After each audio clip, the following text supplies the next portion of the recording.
Hey guys, it's Kusi.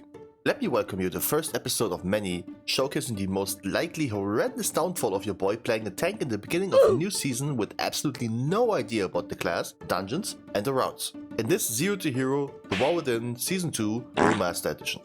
To clarify why Brewmaster is the spec of our choosing, I need to mention that it got chosen for me. You see, over on my livestream on Twitch, viewers can earn channel points. One of them, mentioned viewers, is Philima, dedicated WoW gamer, heal main, and full-blown monk degen. Whenever you want to have multiple classes on max level, Philima just wants to have every race as a monk on max level. With that being said, he spent 100k channel points to ensure I picked Brewmaster, and here we are. In preparation, I only leveled the character before 11.1, while not checking any guides, builds or changes, which makes this a completely naked experience, as they say.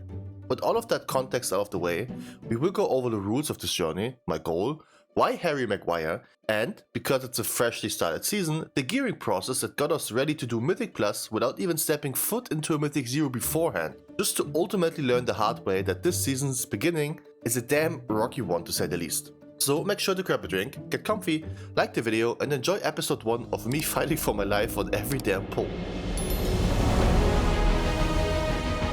Seriously man, give me 2 seconds!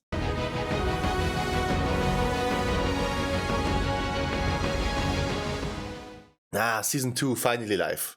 God, that was a hell of an annoying first week of the patch where nothing really mattered and Muppets tried to push their Mythic Plus rating and hope that it matters at all. Meanwhile, I used the time to start the grind on the griefing sensation that is Harry Maguire! Now for everyone not watching football at all, and when I say football, I mean football. Harry Maguire is an English defender who became an infamous meme for scoring own goals, making bad decisions, and ultimately losing a game for his team more than once.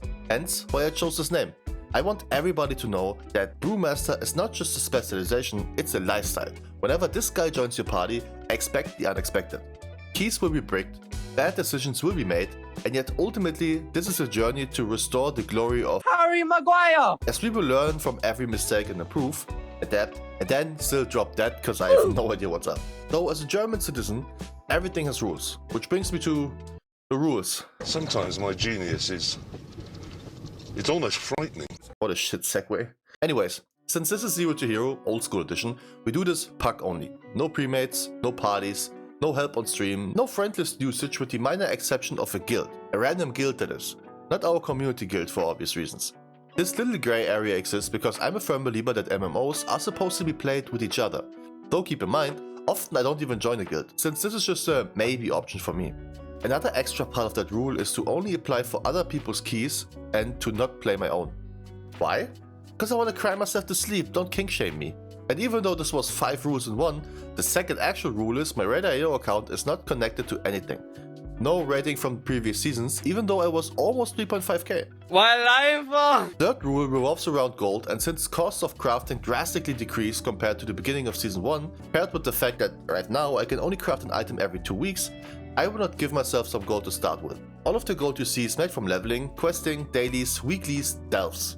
Also, Monk is a full-blown hybrid, so doing the call to arms for dungeons every now and then should be enough for the ride. An extra added fourth rule will be to leave every damn party that has a red paladin or a BM hunter in it, since so far they caused me the most emotional pain playing this season. Damn! Not an actual rule, but maybe it will be one. Last but not least, the goal. That's what I've been waiting for. That's what it's all about. So let's talk about it. Usually this type of series ended with either Keystone Hero, which is 2500, or by having every key timed on plus 10. But because they did nerf the dungeons in general and made it quote unquote easier to get there, I can hear you scream, at least 3k! And to you I say the following. No? The truth is, I like tanking in general. So if I'm still enjoying this whole run once I'm at 2500, I may shift the goal. But for now, we stick to KSH. Keep in mind, in the beginning of the season, it's not that easy to just grab multiple crafted items in the first week to quickly climb up the item level, so everything is slower. Which isn't slower though, which is a good segue for once, is the gearing process prior to Mythic Plus. I started as naked as you can be, item level 473, since this is what I had after I was done leveling, so naturally I needed some quick upgrades. The Siren Isle, the lazy excuse to provide new content during season 1, even though haters would say this looks awfully a lot like the BFA content. Disregarding, and here you have 2 things that will help us big time. For one, we got this juicy ring that we can use for a long ass time, as it's upgradable to 658 just by doing a pretty fast quest chain. By doing that quest chain, we also unlocked a currency called Flame Blessed Iron. This funny little currency can be traded for some quick 583 item level items, which paired with the ring, pushes us faster to 590 than my father pushed me out of his life. Damn! After that, I started to unlock a new area called Undermine, which is the hotspot for the current season, simply because it grants us access to world quests that potentially grant us 610 item level gear, as well as a world boss. Now keep in mind, right now is the week before the season starts, which means there are no such things as dungeons or LFR to grab gear from. So there are only 2 big items to farm this week. By doing world events, such as the theater, the light event in Hollowfall, the world quest event or big weekly quests, we can obtain 2 veteran items. Once I was done with that, I waited for the first reset and did 4 of those events that provide a once per week crate in the end to get another 2 veteran items and, more importantly, restored coffer keys. Cause now we are cooking. You see, delves are a very good income of gear in the beginning of the season, as they will grant you champion item level guaranteed, which is 636 item level as long as you got restored coffer keys to open the chest with in the end. Some would say they are quite tricky to play on your own, and the recommended item level is honestly a lot higher than what it should be. But at this current time, I went out of my way and leveled up the delves again until tier 8. For what? Why? Tier 8 will provide me the best of all worlds when it comes to potential gear, so trust me on that one. Once I got there, I took my time completing them, as you only get a handful of lives to run through. Luckily, doing this as tank is quite simple, as long as you just manage to stay alive on your own. You just kite and let Bran do the dirty work. The reason to do this, like I mentioned, as long as you got coffer keys, you will have a guaranteed champion item waiting for you. Now I did mention a potential hero item, and that one comes into play once you loot a Delver's Bounty map.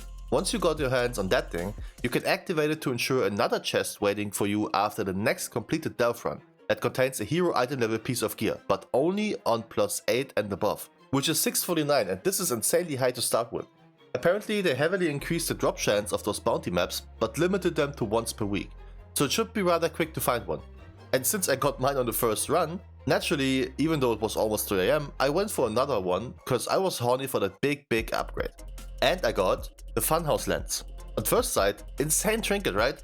90-second cooldown, almost 4k main stat, 8k off stat. Unfortunately, this trinket is a coin flip for me. Crit is the best stat to gain, while haste is the worst. Eye level is king for us tanks anyways, because we want as much agility as possible, so I won't even bother to complain about this. Before continuing the remaining 3 delves I was able to do, I took a quick sidestep to the Godfather, which by the way is a hilarious name for the themed world boss, which received some major changes loot-wise. You see, before, world boss loot was just randomly sent out and either you got lucky or you don't. Apparently now it's a bit different. The first character of your account will always receive an item from the world boss. The catch is that you can loot the entire pool of items, disregarding your armor type. But they are warbound, so you can use them for ults. Not the biggest fan of this change, since it will mean that you get items you can't use more often, but for playing alt characters this is a good change. Plus, since world boss items are a myth anyways, actually getting some for a change seems nice.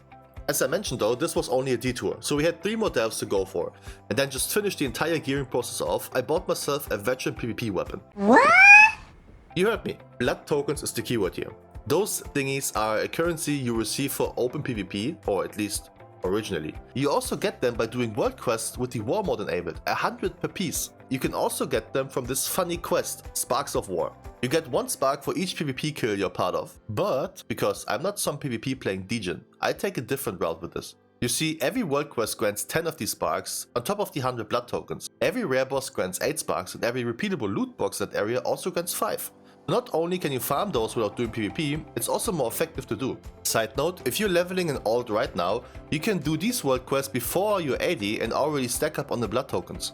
Granted, when I did it, it was quite bugged since many world quests didn't get me anything, but I'm sure that's just an issue with the zone, as it usually works like a charm. Regardless, after all of the above, we sit on an item level of 361. No Mythic 0 done, no Mythic Plus done, no crafted items, just weekly content that everyone can do solo. Granted, I did get quite lucky in the delves because I didn't get any duplicates. That's how insane the gearing is in WoW currently. Oh yeah, I also did LFR afterwards, but I didn't get anything, so I didn't mention it. And while I show you a little bit of the warm-up dungeon I did to finally test out what tanking mythics will feel like, there's one thing I need you to understand. I got no idea what's going on.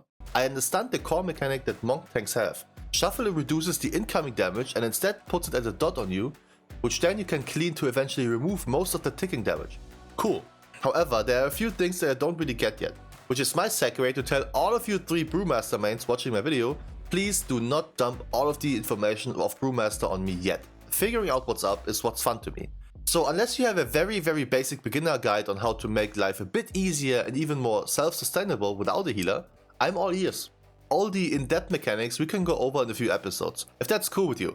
This is the build I'm currently running, as I pretty much just copied it from a guide that some rank 1 player made without any regards for new brew enjoyers. By the way, I only did this one Mythic 0 simply because it has 2 pretty solid trinkets for brew, so I wanted to take my shot. But both shots missed. Would have been too good to be true. So our first actual key leads us to a dungeon I'm dreading specifically as tank, Theater of Pain. Now, for those of you that didn't play in Shadowlands, the name of the dungeon is not just some empty phrase to sound epic. It's a painful shitshow whenever you step into this, because dying in here is just a matter of time. And of course, I got both red and BM in this run. And another hunter, cause why the hell not? Now, when I played this dungeon in Shadowlands, we usually skipped the first 3 mobs and took the big guy on the pick onto the boss. But because skipping is not puck-proof in any way, shape or form, we had to start slow. Luckily for me, in this dungeon, you can't do any big pulls since there's so much space in between packs, so I was able to focus on my stuff instead. But instead of big pulls, you got boss mechanics you need to play. First one is pretty straightforward. Don't stand in stuff and kick whenever you can. They made this triple boss a lot smoother to stack up, since the caster isn't perma-casting like it was before. However, back in the day you could have just killed one off. Now you want to kill them at the same time, as they get a stacking damage increase if you don't. Zav, the Shane Daddy, however, is the very same thing. Dodge all of his one-shots and make sure to nuke the banner ASAP, as this will stack a slow on you to oblivion, which then makes dodging even harder. And who would have thought that in my first key I already got some wank complaining about everything. Big Boy has an ego cause he timed some 11 keys last season. Wow. Though my gold shop is super straightforward, as you only need to dodge the chains and kill the ads, Cuck Darok is a different story. This one got proper rework. You got those floating balls, which I just stood in eventually because they didn't hurt me whatsoever. You got a debuff on 2 players that they need to go out with, and there's a mechanic that is similar to the final boss in the Tal-Dazar. Everybody gets marked and we should stack up as much as we can, so we can nuke the ads perfectly fine. I messed that up in the end, but I just put a paralysis on it, so that was fine until the boss was dead. On the final boss, we finally got some stuff to be mindful about. First of all, the very nasty tank slap in Reaping Scythe. That's a half physical, half magic attack, so if you're a DK, use AMS on it, and if you're a warrior, you can spell reflect it. Furthermore, this fight is all about positioning. With Manifest Death, you want to stack up as much as possible without clipping each other with the rings, as everyone will spawn an ad on themselves that will immediately start to cast some nasty stuff. In the perfect world, everybody just kicks their own ad and then gather at the tank to stack them up for a quick nuking.